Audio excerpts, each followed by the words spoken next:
In the spring of 1974, my father got a job as a ranch foreman for the Ute Indian tribe down in Willow Creek. And that is a place that is 60 miles away from the nearest town, and most of it is on dirt roads. So when we decided to go down there, my mother,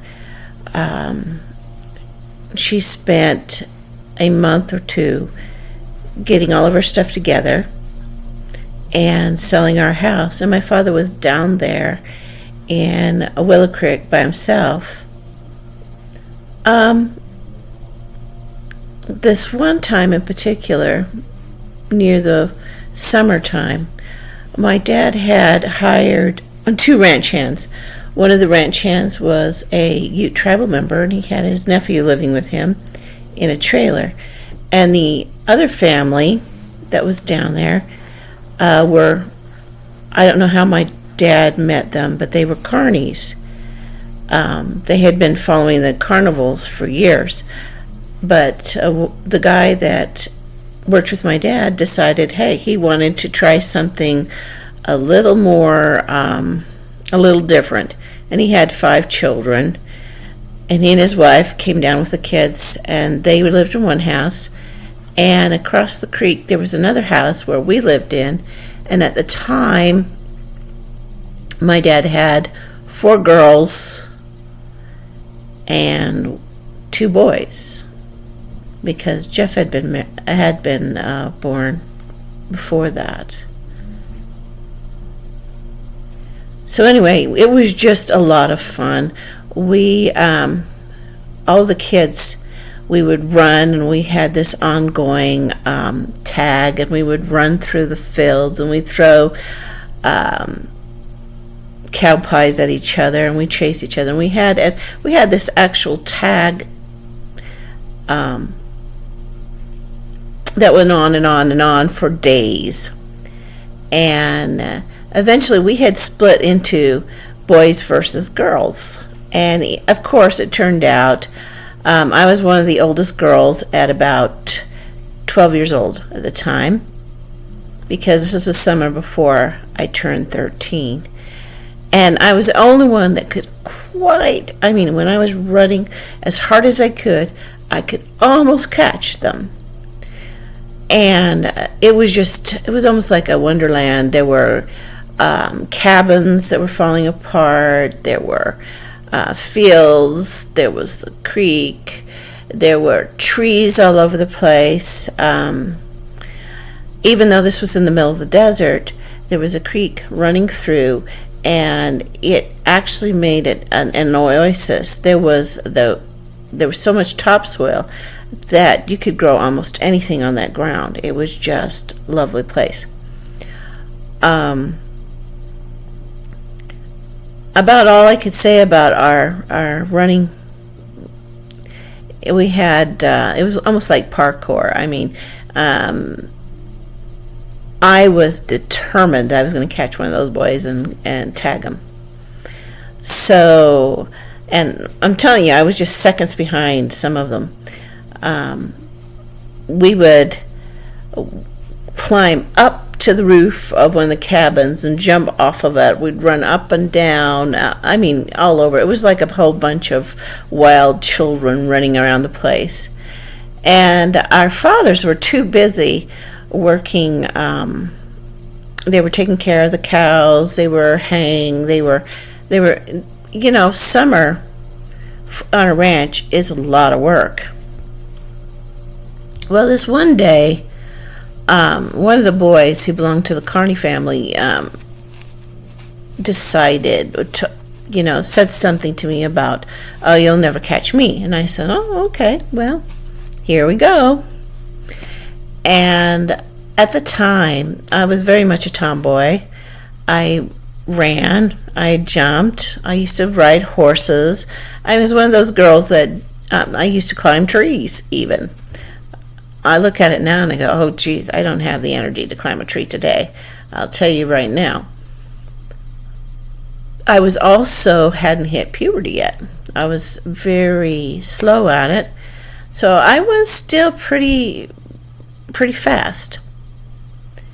And we had been running around these log cabins, and now they were log, and the roofs were thatch, and some of them were quite dangerous. I mean, there were some of those log cabins that we were told straight out we weren't allowed to go into. Well, this kid went into one of the ones we weren't supposed to go into, and I followed him. And the tribal guy, I wish I remembered all the names of these people, but it's been a long time. A long, long time. But I had a little bit of a crush on the Native American kid. I mean, he was a good-looking kid. And he had run off, and the young carny boy had run after him, and instead of, he ran right into the building we weren't supposed to go into. And it wasn't a building. It looked like, almost like it was just logs and thatch, and it was falling apart. And I followed him. And I was just inches of touching him and saying tag, when he turned around, and in his hand was a knife, a pocket knife, fully extended. And he said, "Don't come near me." And I went, what the hell? So I'm standing there, and I know by his actions, by how he was standing, by how he was holding it, that he wanted to shove this knife into my abdomen or into my stomach. And the kid, the Native American kid, came walking in, and he goes, "Oh no," and he said, "Don't do it." Well, I looked at him and I says, "You know what? I think you're a fucking coward." I didn't use the word F, sorry about that, guys. "I think you're a coward, and I think you're going to hand me that knife." And he says, "Oh no, you don't get close to me, or I will stab this right into your stomach." And I said to him, I talked to him for 10-15 minutes about only someone, a male who was a coward, would actually do something like that to a woman, or actually to a girl, because I wasn't a woman yet. I was 12. And I held my hand out to him, and believe it or not, he handed me the knife, and I turned around and walked off. And he says, "Don't you dare tell your dad about this." And I didn't say anything. And he ran off, and, well, I got to tell you something about his parents. It was actually his older sister that were raising the kids. His mother spent her entire day in bed. That's all she did. And his sister was probably a year younger than I was. So she cornered me, and she says, "Give me that knife back." And I says, "I'm not." I said, when my dad gets back, I'm going to tell him what happened, and I'll give him the knife." And she said to me, "Oh, no, you won't. If you do that, you're not going to like what happens to you." And I says, "Well, what can you do? You're just a kid." And she was angry. She says, "Oh, no, you're going to pay for that." So when my dad came home, I handed him the knife. I told him what happened, and he said, "Well, okay, I'll talk to his father." I says, "Okay, it's handled, right? I'm in the right. I did the right thing, blah, blah, blah." Oh, no. He went to the father and took the knife, and they decided that the boys could not play with the girls anymore, and the girls could not play with the boys anymore. And that they would give each of us a strong talking to, and that was it. Well, when my dad came and told me that I was not allowed to be anywhere near the boys, and I was not to even go anywhere near the Carney family, I went, "Oh, okay." And I thought it was over, you know. My dad was shoving me into the house. I had to start cooking. I had to start cleaning. I had to start to be a woman. No, that was not the end of this. You see, the little girl has decided that I had not suffered enough. So a week later, the carny father went to my dad and said, one of your dogs has been harrying the cows. And he said, well, which one? And they picked the dog. It was a female dog that was 20 years old, that spent all of its time sleeping. So my dad says, okay, shoot the dog, right? It's been hurting the cows, let's go shoot the dog. And we found out about it, and we told him, no, the dog has been here all the time. How can you say, look at that dog? How can you believe that dog has been going after cows? I mean, the cow would have killed the dog. It didn't move very fast anymore. And he said, no, any accusations, shoot the dog. And he did.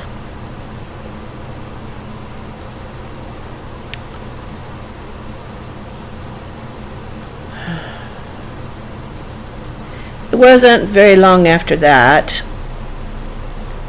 I think we were getting closer to the end of summer. The Carney family just up moved. They left. They left the house that they didn't have to pay rent for in the most awful condition you've ever seen. They took everything that they could rip out of it, including, I think they even took the stove, There was no refrigerator because we didn't have any electricity down there. And they ripped up the carpets, and they left poop in every corner. I mean, the place was smeared in poop. Even the walls were smeared in poop. I mean, it took a lot of work to get it to look like it did. The Native American and his family, they left because they wanted to go back to Vernal area. Maybe it was Roosevelt area, I guess, so that his nephew could go to school.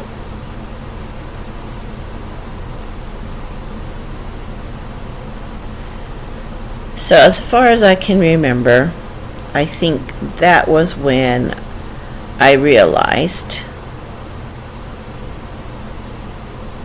that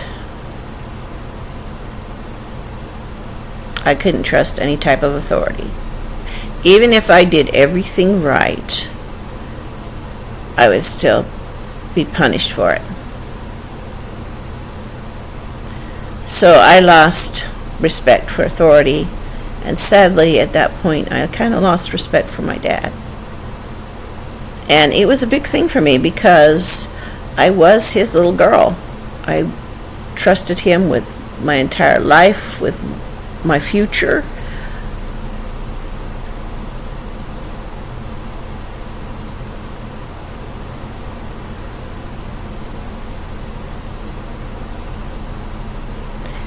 And from that point on, there was a little bit of a strain on what I would tell him. I don't know if he even noticed.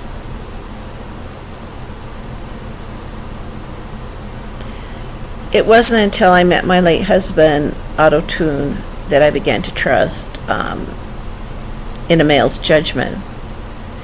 And it took being with him for 21 years to realize that men are just like women. You have your bad ones, you have your good ones.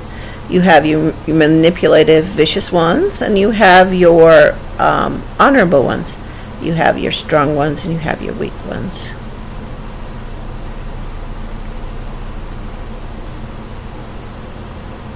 And so,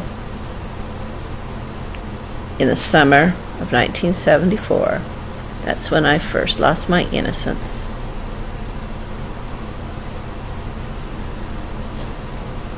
Thank you for listening to my story. And just so if you have forgotten, my name is Dean Bagley.